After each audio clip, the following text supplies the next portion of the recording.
What's up, mortals? It's Dante here with chapter 188 of Four Nights of the Apocalypse, Father's Words, Mother's Memories.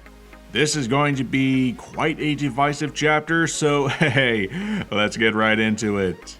We start off with Diodora being the victor, saying, "I was afraid my heart had stopped there for a moment, but it looks like yours stopped instead, didn't it?" The crowd is waiting in anticipation. 𝐿 just now realizes that, hey, this is not good. He stopped dead. Diodora's sword is drawn and ready to stab the unconscious, saying, "All right, let me finish you off for good then." 𝐿 announces Nasiens can no longer continue. As a result, the winner of the second round is Diodora. And Diodora is starting to show himself to be quite a masochist, asking himself, I can't seize his magic like this, can I? But then has a second thought saying, oh well, let's just say my hand slipped. Like, oh my god, what happened to this kid? It's been less than a day. And yells out, no, for someone to stop this. And right on cue,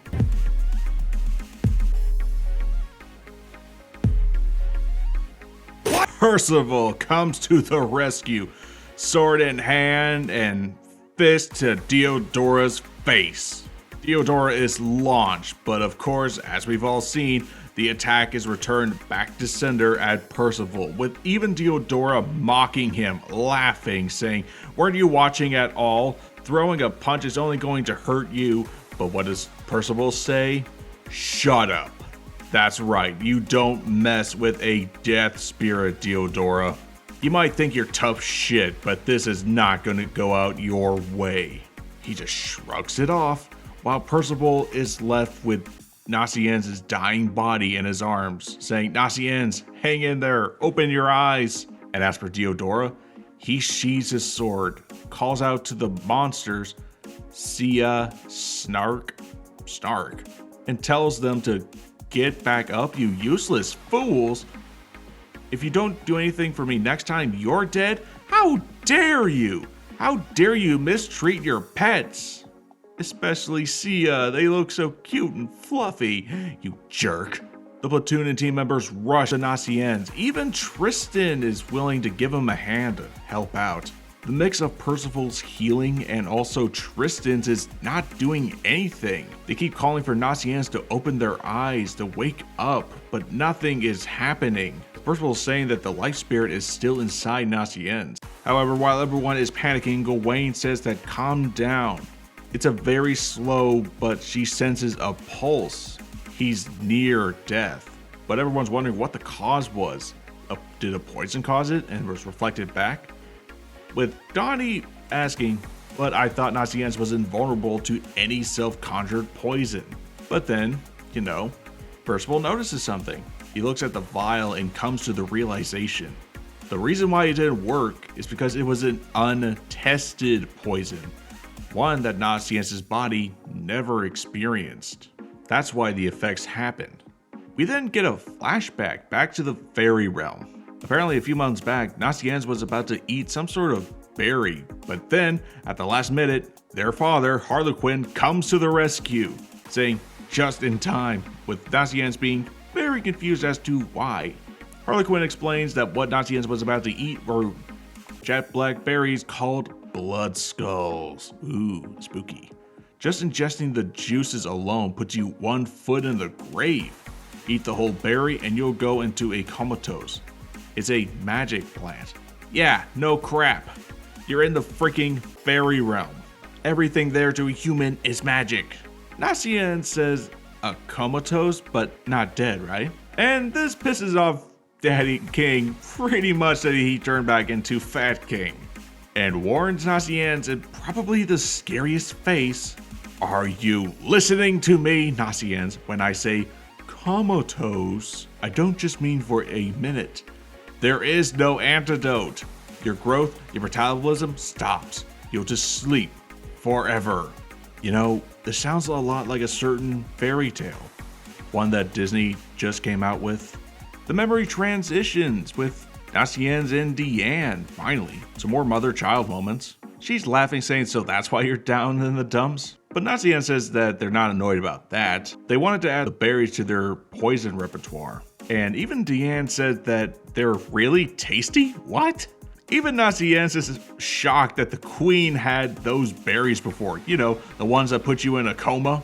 She just explains, well, I like to eat, you know? That's your reasoning? Nasiens is exclaiming to their mom but they're magic. They put you to sleep forever. And Diane just says that she slept real well after that. Really? That's the only thing you have to say? But Nasiens asks, but I thought there was no antidote for it. It's a magical berry after all. But Diane gives a little smile and says there is a way to snap out of it. Before we can get an answer, we transition back to the present. Everyone is yelling at Nasiens to open their eyes and can't just go out like a wimp. Yeah, thanks, Donnie. And Gareth is just staring at them menacingly and says out loud, don't you see them all calling for you? Don't just stand there with your back turned. Why don't you do something? Yeah, he can see Nasiens' ghosts right there, their back turned to them. Anne calls out to Nasiens that if they can hear her, why would they do such a hazardous thing? Even though they can't hear her, the spirit says, I didn't know that I could beat him with any of my poisons. With Gareth being something of the translator replying, so I took the risk and tapped into it, the guy said. Dot even calls out to Nasiens, but if you died in the process, it ain't gonna help you at all. And what does Nasiens' spirit do? Cries, saying, I didn't want him to hurt Percival. Percival asks what Nasiens says, but Gareth just jokes around. You sure are loved, huh? Gareth calls out, anyway, if you know an antidote, now would be a good time to speak up, with a nervous Nasiens being, well, blushing as red as a tomato. And then Gareth gets it. There is a cure. But he decides to whisper it to Percival's ear. Nasiens' spirit is having a bit of an inner monologue, saying that they wanted to surpass Ordo in the field someday, to become a holy knight and protect the future of Britannia, to keep adventuring with Percival as long as they could. But there was no way that Nasiens could tell them, or how to undo this poison. I like that these are actually Nasiens' real goals, like it's not to become the fairy queen. It's of course being with Percival and being a good protector, and of course being a good doctor. Not being the king of something. And in the next page we see, oh man. I tell you, when I saw this scene, Twitter blew up like a storm. Yep, we see it's something that will ignite the shippers for years to come. Percival kissing Nasiens.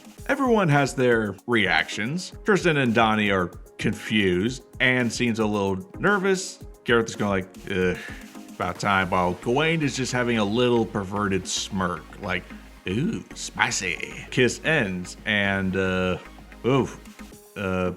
Donnie says that, holy crap, Gareth wasn't lying. You exhaled into Nasiens' mouth, and bam, what? So, CPR? Percival thought that this was just how the thing was done, CPR? Nasiens is stammering, but I didn't say anything at all. But Gareth says, hey, I've always had a sharp intuition like that. I mean, I can see ghosts after all. We cut back to the flashback of Nasiens and Diane, with the former saying, a kiss from someone you loved? That's the only antidote? With Nasiens stammering and, calling BS on this saying, but it's not like some sort of magic spell. It's a magical berry. But Diane tells Nasiens, when you're in love with someone, it can be just as strange as just as wonderful. Well, of course, that's magic itself. And that was the end of chapter 188. Yeah, this definitely was something for the shippers. Although I'm more of a Percival and Anne kind of guy, but I don't know how this thing is going to go. Like, does Percival even have that kind of feeling for Nasiens? He thought that he was just giving mouth to mouth, while Nasiens just thinks that it was, the kiss of love. This is how you do a new fairy tale, Disney. Suck it! I don't know what to say about this chapter other than, yeah, this was definitely a lot for the shippers, but it was nice seeing some flashbacks with Nasiens and the royal family. I hope that later down the line, Nasiens can go back to the fairy realm and have more bonding time and maybe discover more about their origins. You know, reconnect with the fairy aspect and the giant aspect. More bonding time with the family.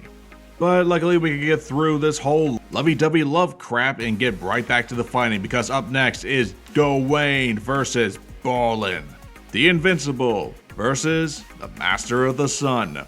We'll have to see who wins next time and how Gawain might just win. What's Ballin going to do? How's Gawain going to win? Will Nasiens stop blushing and giving King a run for his money? We'll have to see next time in chapter 189. This has been Dante from the Anime Underworld. I'll see you mortals later.